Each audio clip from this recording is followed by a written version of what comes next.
Bismillahirrahmanirrahim. Assalamualaikum warahmatullahi wabarakatuh. 400 kes baharu jangkitan COVID-19 dilaporkan kemarin, menjadikan jumlah keseluruhan kes yang dilaporkan di negara Brunei Darussalam ialah 136,374 kes.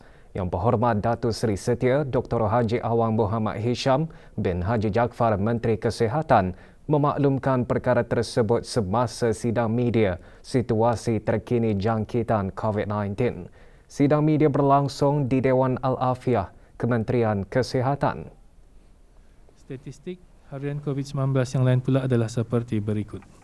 Terdapat satu kes yang dikategorikan dalam kategori 5, yakni mereka yang memerlukan rawatan di unit rawatan intensif ataupun ICU. Sebanyak 737 kes telah disahkan sembuh yang membawa jumlah kes yang sembuh kepada 132,721 kes. Jumlah kes aktif pula ialah sebanyak 3,440 kes, iaitu 59 kes sedang dirawat di hospital, manakala 3,381 kes sedang menjalani pengasingan diri di rumah. Sementara itu, memandangkan kesemua pusat vaksinasi ditutup selama 2 hari sempena awal Ramadan 1443 Hijrah, tidak ada liputan vaksinasi akan dilaporkan sehingga pusat-pusat vaksinasi dibuka semula pada hari Selasa 5 April 2022. Jabatan Perancangan Ekonomi dan Statistik JPES, Kementerian Kewangan dan Ekonomi dengan kerjasama Jabatan Pertanian dan Agri Makanan, Kementerian Sumber-Sumber Utama dan Pelancongan melaksanakan penetapan harga maksimum bermusim ke atas barangan keperluan makanan terpilih sepanjang bulan Ramadan dan Syawal 1443 Hijrah. Penetapan dilaksanakan secara sementara iaitu bagi tempoh 2 bulan. Sebanyak 8 kategori barangan makanan terpilih ditetapkan harga maksimum bagi musim perayaan tahun ini. Penetapan bertujuan untuk mengawal harga beberapa barangan makanan terpilih, khususnya bahan-bahan asasi yang mempunyai permintaan tinggi semasa musim perayaan. Inisiatif tersebut juga dihasrat dapat membantu rakyat dan penduduk di negara ini dalam menampung perbelanjaan harian khususnya semasa musim perayaan sekaligus sebagai usaha pihak kerajaan dalam menangani kenaikan harga barangan makanan pada masa ini. Senarai penuh barangan dapat diakses melalui aplikasi mudah alih pengguna bijak atau laman sesawang www.deps.gov.bn. Para peniaga dinasihatkan untuk mengekalkan amalan persaingan sihat dalam perniagaan dengan menawarkan harga yang kompetitif di bawah harga maksimum yang ditetapkan. Sebarang ketidakpatuhan ke atas penetapan harga maksimum bermusim boleh diambil tindakan kompaun tidak melebihi RM1,000. Manakala bagi kesalahan berikutnya, denda maksimum RM20,000 dan penjara selama 5 tahun. Pertanyaan lanjut hubungi talian Darussalam 123 atau melalui aplikasi mudah alih pengguna bijak. Negara Brunei Darussalam sekarang berada dalam monsun peralihan, iaitu tempoh peralihan selepas monsun timur laut dan sebelum memasuki monsun barat daya. Jabatan Kaji Cuaca Negara Brunei Darussalam dalam siaran akhbarnya memaklumkan semasa tempoh tersebut keadaan cuaca negara pada amnya cenderung panas pada waktu siang, manakala kejadian ribut petir berpotensi berlaku di kawasan pedalaman pada waktu petang dan merebak ke kawasan persisiran dan perairan negara pada waktu malam. Kejadian ribut petir kadangkala lebat dan berangin kencang boleh berlaku dan terdapat risiko banjir kilat atau banjir semasa tempoh berkenaan. Keadaan cuaca aktif diramalkan berlaku sehingga 9 April 2022. Ia disebabkan oleh pembentukan awan hujan yang aktif di kawasan negara. Hujan dan hujan berpetir sekali-sekala dijangka berlaku dengan angin kencang meningkat sehingga 50 km sejam semasa atau dekat hujan lebat atau hujan berpetir.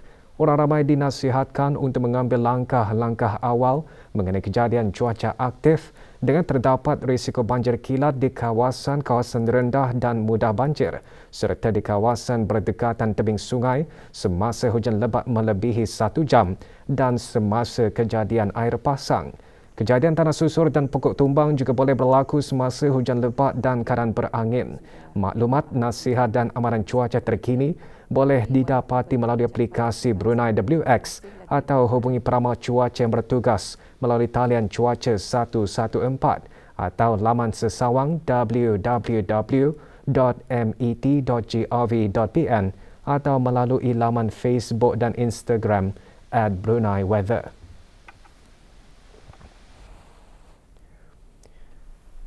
Berdasarkan statistik yang dicatatkan oleh Mahkamah Tinggi, 5 kes rayuan sivil dari Mahkamah Tinggi dihadapkan ke Mahkamah Rayuan sehingga tahun lalu berbanding 8 kes pada tahun 2020. Kes rayuan jenayah yang dihadapkan ke Mahkamah Rayuan sehingga tahun lalu pula menurun kepada 19 kes daripada 20 kes pada tahun 2020. Kes sivil yang difailkan di Mahkamah Tinggi menurun dari 91 kes pada tahun 2020 kepada 51 kes sehingga tahun lalu dan 9 kes jenayah difailkan pada tahun lalu berbanding 14 kes pada tahun sebelumnya. Tahun lalu, 3 kes rayuan sivil difailkan dari Mahkamah Magistrate ke Mahkamah Tinggi berbanding hanya 2 kes pada tahun 2020. Manakala 21 kes rayuan jenayah dicatat sehingga tahun lalu dari Mahkamah Magistrate ke Mahkamah Tinggi berbanding 46 kes pada tahun 2020. Notis kemuflisan mencatat penurunan daripada 366 pada tahun 2020 kepada 260 pada tahun lalu. 253 perintah penerimaan juga dibuat tahun lalu dan 107 perintah penghukuman difailkan pada tahun lalu. 222 kes difailkan pada tahun lalu di Mahkamah Perantaraan. Dari jumlah tersebut, 70 kes sivil, 98 kes komersial dan 54 kes jenayah. 1,575 kes difailkan di Mahkamah Magistrate pada tahun lalu. Dari jumlah tersebut, 695 kes sivil dan 880 kes jenayah. Sementara jumlah hasil mahkamah tahun lalu mencatatkan lebih RM3,200,000, menurun berbanding lebih RM5 juta pada tahun sebelumnya.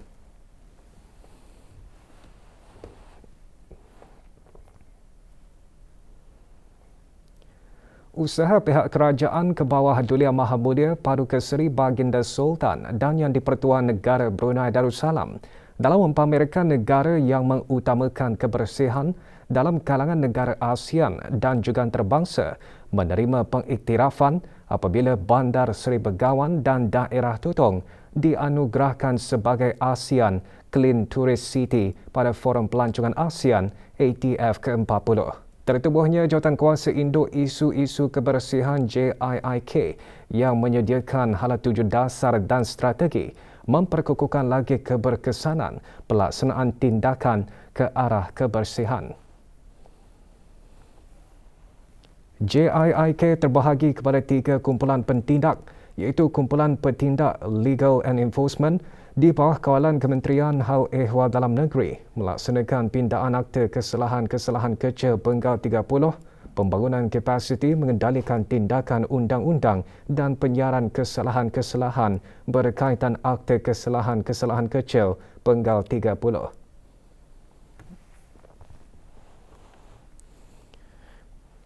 Kumpulan Pentindak Stakeholders Awareness and Stewardship di bawah Kementerian Kesihatan menyelaras 5 inisiatif utama iaitu kempen-kempen kebersihan awam, kempen kebersihan senegara, kempen kesedaran awam, setiap hari tanpa beg plastik dan pertandingan waste collection conceptual design.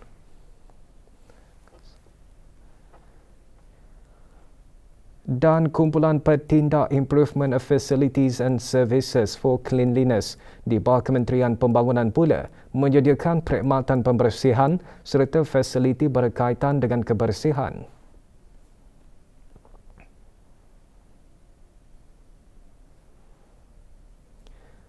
Sepanjang tahun 2021, kumpulan petindak Legal and Enforcement merekodkan 641 kesalahan di bawah bab 12 Akta Kesalahan-Kesalahan Kecil Penggal 30. Daripada jumlah kesalahan tersebut, RM107,100 denda kompaun berjaya dikutip.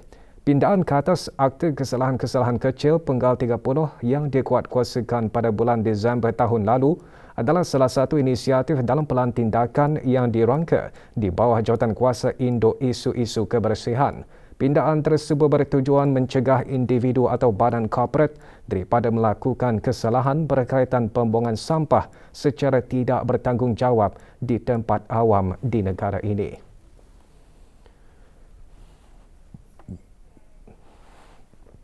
Pelbagai jenis makanan dijual semasa di bulan Ramadan ini. Di setiap daerah, gerai-gerai Ramadan disediakan bagi memberikan peluang kepada para peniaga mencari rezeki bagi menambah pendapatan sampingan.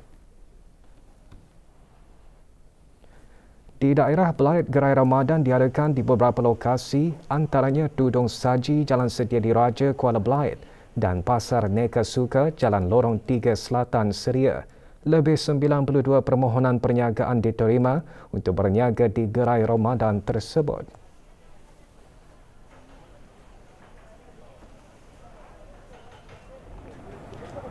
Di daerah Tutong, gerai Ramadan tertumpu di kawasan lapang berhadapan dengan Hospital Pengiran Muda Mahkota, Pengiran Muda Haji Al-Muhtadi Billah Tutong. 80 petak gerai jualan disediakan. Berpandukan nasihat Kementerian Kesihatan pada fasa awal endemik, pengunjung gerai Ramadan dikehendaki mengikut syarat dan peraturan yang ditetapkan oleh pihak kerajaan.